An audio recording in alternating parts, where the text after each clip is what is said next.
Hello friends, इस video में हम देखने वाले हैं माइक्रोस्पोरेंजियम के स्ट्रक्चर को। तो इससे पहले वाली वीडियो में हमने पढ़ा था कि एंथर के अंदर जो हैं दो लोब्स होते हैं, जिनके अंदर हर एक लोब के अंदर दो माइक्रोस्पोरेंजियम होते हैं, माइक्रोस्पोरेंजिया होती हैं। यानी कि टोटल एक एंथर के अंदर 4 माइक्रोस्पोरेंजियम होती हैं।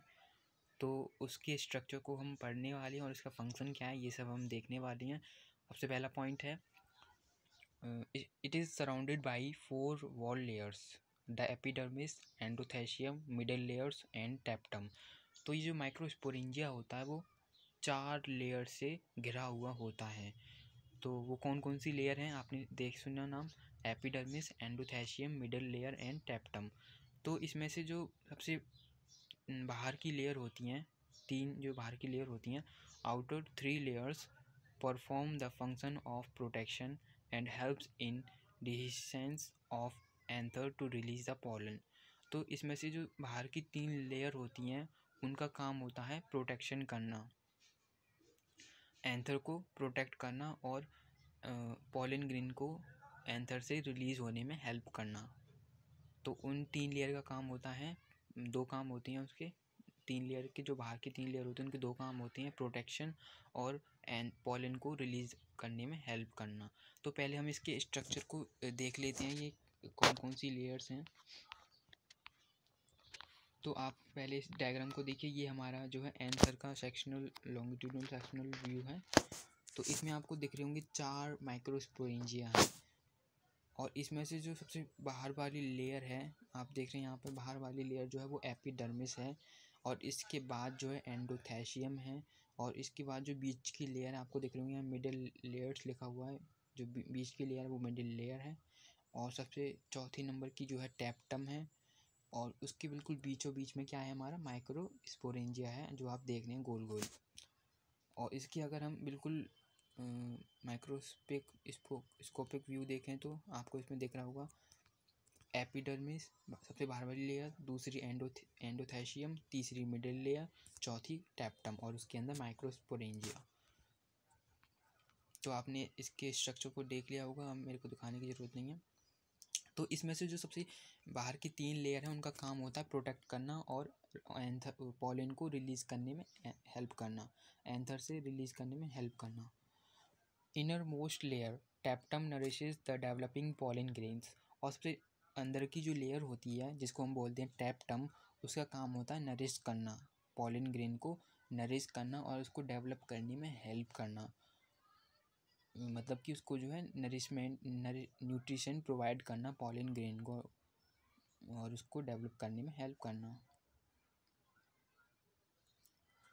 Cells of tapetum possesses dense cytoplasm and generally have more than one nucleus। तो जो टैप्टम के सेल्स होते हैं उनके अंदर जो है बहुत ही डेंस साइटोप्लाज्म होता है, बहुत ही घना और गाढ़ा साइटोप्लाज्म होता है। तो और इसके अंदर जो है एक से ज़्यादा न्यूक्लियस होते हैं।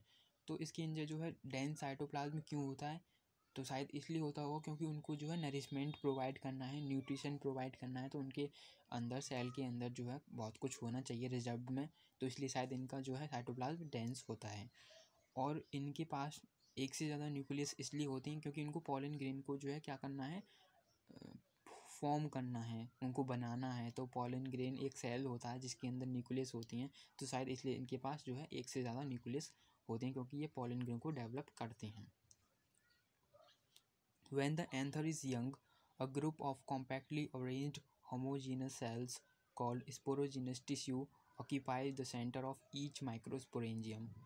तो जब हमारा एंथर जो है यंग होता है, नया नया होता है, जवान होता है, तो इसके बीचों बीच में यानी कि माइक्रोस्पोरेंजिया के बिल्कुल बीचों बीच में जो है कुछ होमोजीनस सेल्स जो होती हैं, यानी कि ऐसे सेल्स जिनके जीन्स बिल्कुल सेम सेम होती हैं, यानी कि एक जैसे सेल्स जो हैं बिल्कुल बीचों बीच में अपनी जगह को घेर लेते हैं, उसके अंदर जो फॉर्म हो जाती हैं। उसके जो ग्रुप होता है, उन होमोजीनस सेल्स का जो ग्रुप होता है उसको हम बोलते हैं स्पोरोजिनस टिश्यू, जो कि माइक्रोस्पोरेंजिया के बिल्कुल सेंटर में अपनी स्पेस को घेर लेते हैं। तो ये ऐसा क्यों करते हैं तो वो अभी हम आगे देखेंगे। तो पहले मैं आपको स्पोरोजिनस टिश्यू दिखा देता हूँ डायग्राम में। तो सबसे पहले इधर देखते हैं। तो आपको दिख रहा होगा यहाँ पे ये माइक्रोस्पोरेंजिया का बिल्कुल माइक्रोस्कोपिक व्यू है। सबसे बाहर वाली लेयर एपिडर्मिस, दूसरी एंडोथेशियम, तीसरी मिडिल लेयर, सबसे लास्ट वाली टैप्टम अंदर की, और उसके बाद हमारा माइक्रोस्पोर मदर सेल। तो आपको इसमें नाम तो नहीं दिख रहा, अभी इस वाले में देखते हैं। देखिए आपको यहाँ पे लिखा हुआ है सबसे अंदर की जो सेल्स हैं वो स्पोरोजिनस टिश्यू है, यानी कि जो बीच की आपको दिख रहा है अंदर वो स्पोरोजिनस टिश्यू है।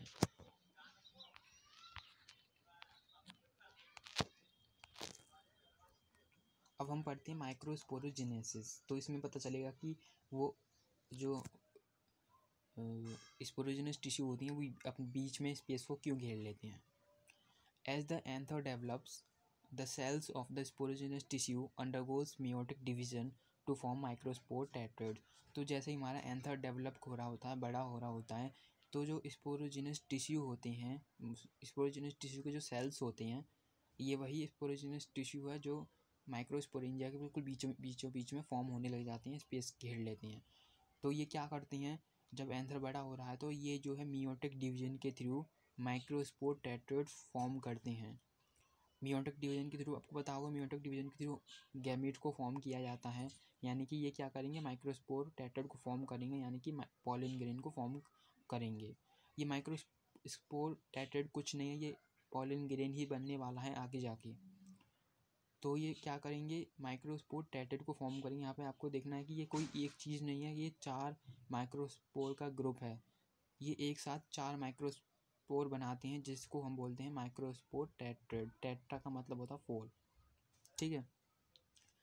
As each cell of the sporogenous tissue is capable of giving rise to a new microspore tetrad, each one is a potential pollen or microspore mother cell. तो जो स्पोरोजिनस टिश्यू के जो हर एक cell होता है वो हर मतलब कि एक माइक्रोस्पोर टेट्राइड को फॉर्म कर सकता है। तो ऐसा कर सकता है, इसके पास ऐसी कैपेबिलिटी है, तो इसलिए हम इसको माइक्रोस्पोर मदर सेल बोलते हैं, क्योंकि ये माइक्रोस्पोर टेट्राइड को फॉर्म कर सकता है, तो इसलिए इसको माइक्रोस्पोर मदर सेल बोलते हैं।